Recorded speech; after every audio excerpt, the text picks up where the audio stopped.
Great. Another question here. Does it pay to use a company to manage our pay-per-click ad campaigns? Is this something we can do ourselves with little effort? So for pay-per-click stuff like Google AdWords or Microsoft Ad Center, you can certainly pay a company to do it. In general, I would make sure that it's transparent so you can see what's happening on which network. And if they do it right, you could probably take it over yourself. So you have them do it for 6 months or a year. I mean, I know a lot of folks that work with us do it this way. We do it for 6 months or a year.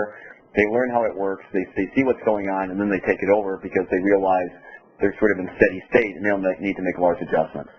I would say that the biggest item that I see right now with handing it over to other people is that they will mix and match all different types of campaigns in terms of giving you numbers, or some folks give you numbers that are outright wrong. I mean, I've seen some things where people are saying they're getting 1,000 clicks from a particular network when I can look at their website and I can see it's like 4. I mean, it's like night and day. It's probably outright fraud to a certain extent.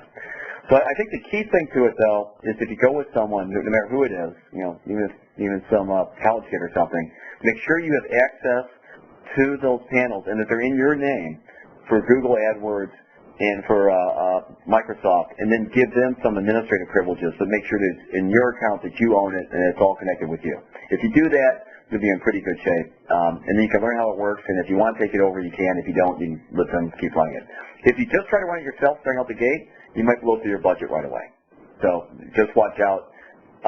One quick thing on that, make sure that you limit your locality using Google to the locality you care about. Don't run a U.S. campaign if you're in Atlanta and you don't want clients from Los Angeles, because that's where they're going to come from if you just run nationwide.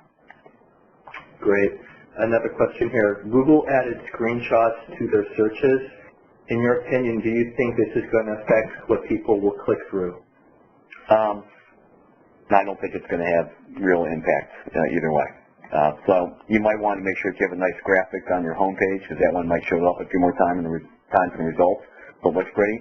But most people, I think, are just going to click onto the link. They might quickly look at it, but those screenshots, you really can't see what's happening as it is. So I wouldn't worry about it too much. Okay. And a few more questions here. Do terms on my homepage benefit me more than terms on additional pages? Terms on any page help that page.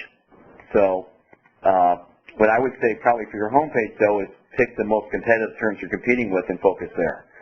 Competing with an internal page for a real basic term like Dallas personal injury lawyer is going to be hard.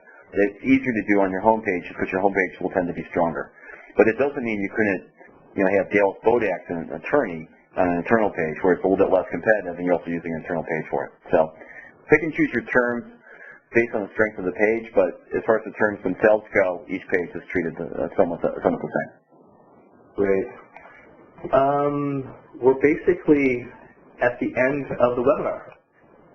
So I just want to thank, in closing, Tim for his presentation on SEO. And secondly, I'd like to thank everyone for attending our webinar. And we hope you had a great experience and were able to take away some specific knowledge and apply it to your law firm. And don't forget, if you'd like more information about Nolo, please go to, and the lawyer directory, please go to www.nolo.com. And from the home page, there's a button there that says attorneys get listed, and it has more information about our directory. Right. And let me just say one last word.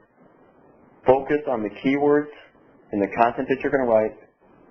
Claim your Google Places, so your Google local listing, and then get directories attached to that Google Places listing and make sure your addresses match. Get down to one Google Places listing, get the other directories going, make sure the addresses all match up, then you'll be in good shape, and write good content on everything. Okay, thanks. Great. Again, thank you very much. And again, an archive will be available after the event is over, so I'll send out a link for that as well. So again, thank you.